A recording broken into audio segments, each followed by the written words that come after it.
November. Got our first guest this morning. We are pleased to welcome Douglas Carswell, President and CEO at the Mississippi Center for Public Policy. Doug, good morning. Thanks for joining us. Good morning, Richard. It's awesome to be on your show. I appreciate it very much. Let's start national, and then we'll pull this thing back to the state of Mississippi. Sure. Obviously, we're only 8 days removed from a pretty major election, and an election that came with a mandate. You win the House, you win the Senate, you win the White House, and you do it with popular vote, something that Republicans have not done in a really long time. What do you believe that mandate is for Donald Trump? This is a once-in-a-generation opportunity and a mandate for America to turn a corner. I think America clearly wants a change, and I think they want Trump to reboot the United States. That means to dramatically change the way the federal government operates, to reduce its size. I think to get rid of all that DEI nonsense, to dramatically change the way that America is run. And I think we're about to see this. I think some of Trump's early appointments, putting Elon Musk and Vivek Ramaswamy in charge of shrinking the size of the federal government. Conservatives have talked about doing this for 40 years, and they've never done it. And I think they may just be about to do it. They understand, I think, that if America is to avoid bankruptcy, at the moment America is spending $1 trillion more than we're taking in tax every 100 days. If America is to avoid bankruptcy and the fate that befell all those previous great powers, America needs less government. And I think we're about to see that. I think it's going to be exhilarating. $1 trillion a year in interest on that $37 trillion debt, which makes it really, really hard to pay down the debt itself when there's that much in terms of interest that's being paid. It becomes a trap, doesn't it? Yeah. So practically, Doug, what does this Department of Government Efficiency, DOGE, look like under the leadership of Musk and Ramaswamy? Because right now, this is not a government entity. It's not a department within the government. It appears like it's going to be more on an advisory basis. Bear in mind, when you're talking about Musk, you're talking about a guy who went into Twitter, fired 8 out of 10 employees. Everyone said he was ruining the organization. In fact, he didn't replace those people. He fired them, and productivity and output went up. So goodness knows what he's going to do. But one of the things we already know is going to happen is the Department of Education is going to be abolished. I suspect there are other departments like the Department of Housing. Why do we nowhere in the Constitution did the Founding Fathers say there needed to be a Department of Housing or Education in D.C. In fact, it's only in 1979 that Jimmy Carter created a Department of Education, and since then America has fallen down the International League table. So getting rid of all of that excess alphabet soup of administration. Let me ask you this, though, because as a parent with young children and a parent who has friends who have children with special needs, one of the things that the Department of Education does through funding is fund special education and special programs for kids that need extra help.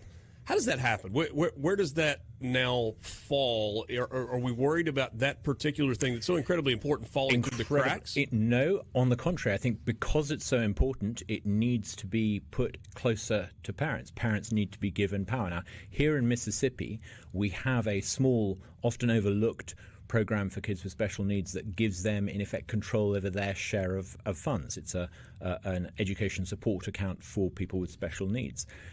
We need to see more of that. I think at the moment there are fewer than 2,000 kids in the whole of the state who are able to take part in that program. There's a great waiting list. There's huge bureaucratic resistance trying to keep kids with special needs out of that program. Rather than have the federal government manage it, we need to expand programs like that at a state level. And if we did that, I think we could take better care of kids with special needs. We could ensure that their needs were actually met. The more you leave it to the federal government, the less things are actually taken care of. So I think passing power away from D.C. down to the states, not to leave it festering in Jackson, heaven forbid, but giving it actually to families, give parents control over their kids' education. Visiting with Douglas Carswell. He is president and CEO at the Mississippi Center for Public Policy. You touched on something a second ago that for 40 years, I think you said Republicans have talked about shrinking the government, and yet when they've had the opportunity to, have not done this. So Correct. this Department of Government Efficiency that we're talking about, do you have a concern that this is in the name of shrinking the government, but in reality just reallocating money that's already being spent to places that I'm using air quotes around we think it needs to be spent versus where it's currently being spent? No. Or do you think it's actually, hey, we've got to get this debt situation under government control? Needs to spend less, and that also means you're not just going to achieve this by getting rid of a handful of departments. Even if you got rid of most of the 400 government agencies that have been created, that's one pretty much every year two every year that the United States has existed. If you got rid of, say, 90% of them, you still wouldn't do it. You've got to tackle the issue of welfare and entitlement. And for 50 or 60 years, America has had federal welfare programs designed to tackle poverty. In fact, it's created welfare dependency. Poverty has never been lower in America. People today are living far better than was conceivable in the 1950s and 60s. And yet somehow these welfare programs have ballooned and created a class of people who are dependent upon the handouts from others. And I think at some point that needs to be addressed. Where are you from originally? I am born in Britain, raised in Uganda, and in Mississippi by choice. And I ask that because I'm curious because of life experience in other parts of the world. Have you seen? Because I think every government has problems to some degree, and you have to deal with those in the best way you can. Have you seen things in other places that are like, you know what, I would really like to see that implemented in the United States? I think having lived and been a member of Parliament in Britain, I've got an idea of how not to do it. Britain was once the most dynamic, innovative society in human history.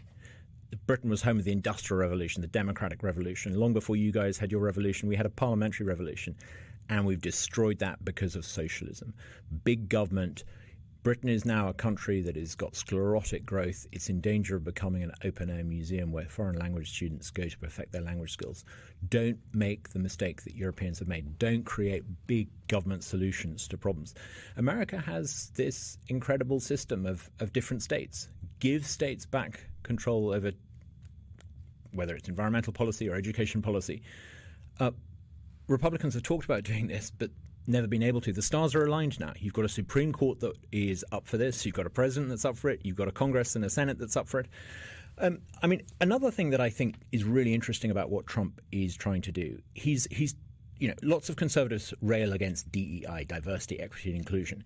He, within the first week, has come out with concrete proposals. Number one, he's going to get rid of DEI in all federal agencies and programs on day one.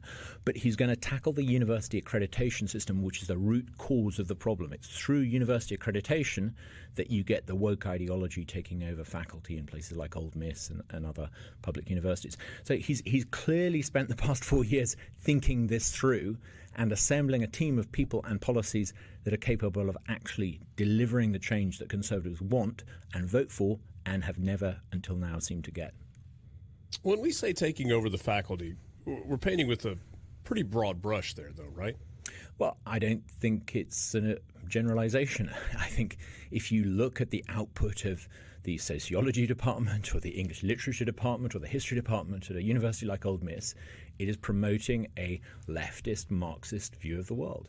That is not an exaggeration. That is a reality of what is going on in our public universities. And that's in Ole Miss. Heaven knows what it's like in more liberal states. Well, yeah, certainly the case. But I guess, and look, maybe I'm sensitive to this because I live in Oxford and have many friends that are professors, and my kids have parents who are professors, and I do think we got to be careful. We should all be very sensitive to it. America is being destroyed by a Marxist ideology promoted in our public universities, often by people who are nice people. They may invite us and give us tickets to the football game, but they are promoting an ideology that is destroying the United States. And finally, we have a leader in Washington who's going to do something about it. So I agree on the liberal arts side of things, especially within those. But I mean, when you talk about professors in the engineering school or in the School of Pharmacy or the School of Medicine, I'm not sure that it's fair to paint with that broad of a brush that all professors are doing this. If you don't tackle these Marxist ideas somewhere, you end up not only seeing them in the social sciences, they eventually end up in hard science. You've had some universities in America where they've been talking about decolonizing mathematics. Now, absurd though that may sound, if you don't draw the line somewhere, these ideas take over and destroy all institutions. We need to call time on it, and finally we have a leader in D.C. who's going to do something about it. I hope the people who run universities in Mississippi take note.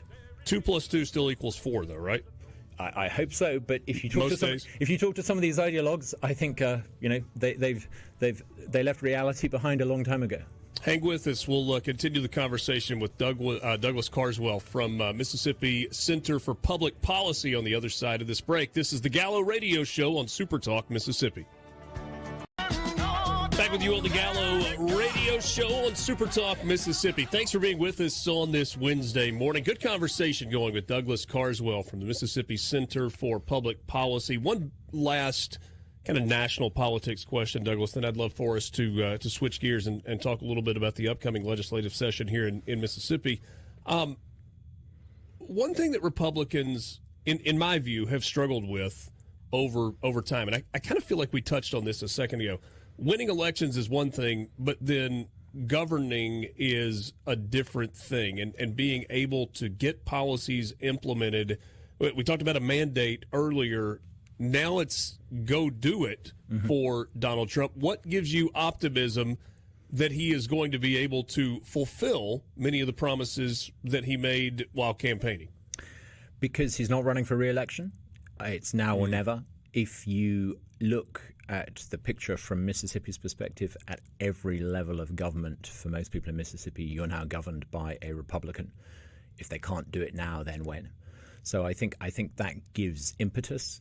I think the fact that Trump, and I've got friends in Team Trump who I spoke to in some detail about the experience of the first 4 years, and I think they would willingly admit they underestimated the intransigence of the bureaucracy around them. And I'm optimistic because I don't think they're going to allow that to happen again. And we're seeing good evidence of that. They've clearly got a game plan and they're delivering it. We're not going to see Washington officials frustrate things the way they did. Yeah, and we've seen, infighting within the Republican Party to not be able to have everybody pull in the same direction. He's like, well, I want it this way, and I want it this way, and there's gridlock based on not everybody being on the same page. You're going to get a bit of that. I mean, I'm not the guy to talk to about who should be Senate Majority Leader and who should be in charge of the House and stuff. Part of that is vitality, right? When you've got a bunch of people who've got different ideas, they're going to disagree and there's going to be a bit of personality conflict. Sure. But so long as they don't get in the way of Trump delivering what Trump has been elected to do, and I think I don't think they will. I kind of think actually the fact that a Republican has won the majority vote for the first time in 20 years, that gives Trump, I think, the moral authority to say, come on, this is what we're doing. Very good. Let's pull it back to Mississippi because we have some of kind of what I was alluding to going on to a certain degree here in the state of Mississippi. No kidding. You pointed out a second ago, Republicans in every statewide elected office, super majorities in the House and in the Senate, and yet unable to reach consensus on what tax reform should look like in the state of Mississippi. There is the camp that wants the elimination of the state income tax. That tends to fall more in the governor's office and the House side of things. The lieutenant governor's like, no. We don't need to eliminate it. We need to do this in stages. Yep. We need to go baby steps and do some other things along the way. I mean, before we get into talking about tax cuts, I think Trump provides a bit of a challenge for some Republicans, anti-school choice Republicans in Mississippi. I mean, there's been a coalition between liberal activist groups like the Parents Campaign and anti-school choice Republicans like our Governor Delbert Hosemann, Lieutenant Governor Delbert Hosemann. And this coalition between liberal activists and anti-school choice Republicans like Delbert Hosemann has meant no progress on school choice. They've managed to block school choice. Right. Now that we have a president who is adamantly in favor of school choice, who's saying we need a federal tax credit, I think it provides a real challenge for those anti-school choice Republicans in our state like Delbert Hosemann. They're on a collision course with Donald Trump, and I'm not sure that they're going to come out of it well if they insist on frustrating parent power. So I think that's probably one of the really interesting things to look at. Then on tax cuts. Well, hold that thought there, because we need to peel that back a little bit more, because it's such an interesting debate. It's a fascinating debate because you have certainly in Mississippi, not all school districts are created equally, right? I mean, we can look at the rankings, and you have high-performing districts on one end of the spectrum. You've got a few high-performing... really failing districts on the other end. You've got a few high-performing districts, but let's not talk about that nonsense of the Mississippi miracle. What's really interesting is when Trump was talking about this 3 days ago, he didn't pretend there was an education miracle in America. He was honest. He said America spends more money per student than any other country on the planet and has got some of the worst results. That's the kind of honesty about poor standards that we need to see in Mississippi. Instead, what we've had is this nonsense about the Mississippi miracle. I think Trump will again put an end to this apologizing for mediocrity in Mississippi. We need to recognize things aren't good enough and they need to change. I think having Trump there changes the whole dynamic of this debate here in our state. When you talk about funding, I mean, because the success of this, it's all in the details, right? Well, and I guess what I'm asking is, let's use let's take a school district on the coast, one of the high-performing districts on the coast. Say Ocean Springs. Yeah. And let's say there's a rural district, one county away, that is not performing well. Is the child whose parent says, I want my kid to go to Ocean Springs, is the funding that goes along with that child in that county going with that child to Ocean Springs? Or is Ocean Springs... does that school district and that county now have the responsibility to foot the bill for that child as well? Well, now that every child in Mississippi has a personalized budget using the state funds, and state funds, it's about 70% of total funding.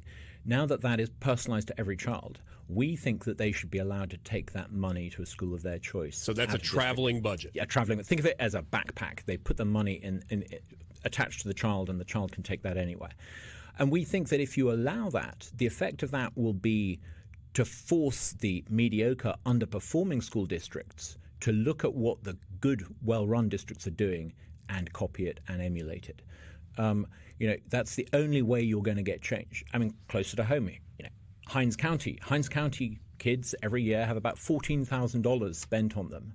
We think that between $8,000 and $9,000 of that, which is the personal state budget portion, should be allowed to travel with the child to a school of their choice. If you did that, it would be transformative, not on standards of education outside of Hinds County. It would transform education within Hinds County. But again, using those numbers, so if it's not, let's say it's 9,000 that's traveling with, and 14,000 is the cost. Yep. What about the other $5,000? Is that now incumbent on the district to come up with that on their own? 14,000 is not really the cost. I mean, if you look at it this way, if you run a school, your costs are largely fixed and inflexible.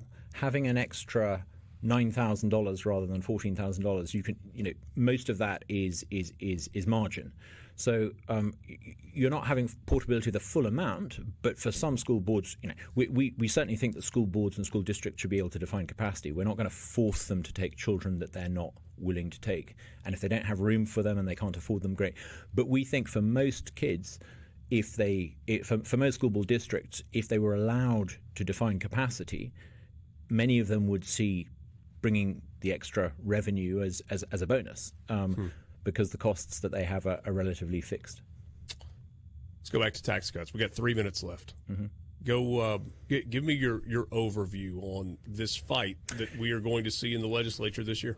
We need, I think, tax cuts to be competitive, but I think it needs to be done responsibly. Income tax currently brings in about $2 billion a year.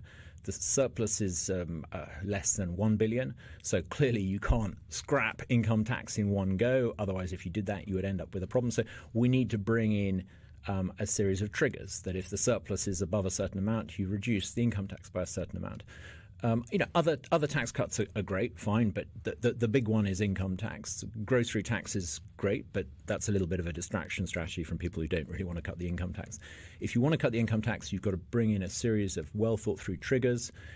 Ultimately, if you want to reduce the tax burden, you've got to cut spending. And the bureaucracy in D.C. is too big. It's also too big in Mississippi. We could reboot and rewire the system of government in Mississippi and reduce the size of the state system, reduce a lot of those boards and commissions that clutter up downtown Jackson. If we had less government spending in Mississippi, we could afford to eliminate the income tax entirely. But it's got to happen incrementally, regardless. Absolutely. You can't do this in a sort of bold, dramatic gesture and end up like Kansas. But yeah. Well, Douglas, the thing that's so interesting to me, I recently at Hobnob, I got to visit with both the speaker and the lieutenant governor in the same day, and I'm not sure that their plans are as far apart as some have suggested. Yeah, I think so. I mean, I think if you listen to Tate Reeves, who's been a real champion on this, and Speaker Jason White, who's the real champion on this, I think they're talking about incrementally getting to zero and elimination. And I think on the other side, those who are a little bit more cautious, I think they can find common ground. All right, Douglas Carswell from the Mississippi Center on Public Policy. Would love to have you back. Certainly have enjoyed the back and forth and. This school choice topic, I don't think this is one that's going away, and I think it's one that it's going to be in the details if it's going to happen. It's certainly not. We're now surrounded by school choice states. We've got a school choice president. It's going to be tough for anti-school choice Republicans in our state. Douglas Carswell, Mississippi Center for Public Policy. Thanks so much. Thank you. We've got more coming up with you. The Gallo Radio Show on this Wednesday morning, the 13th of November. We'll take a quick time out. Wrap up the 7 o'clock hour after this. This is the Gallo Radio Show on SuperTalk, Mississippi.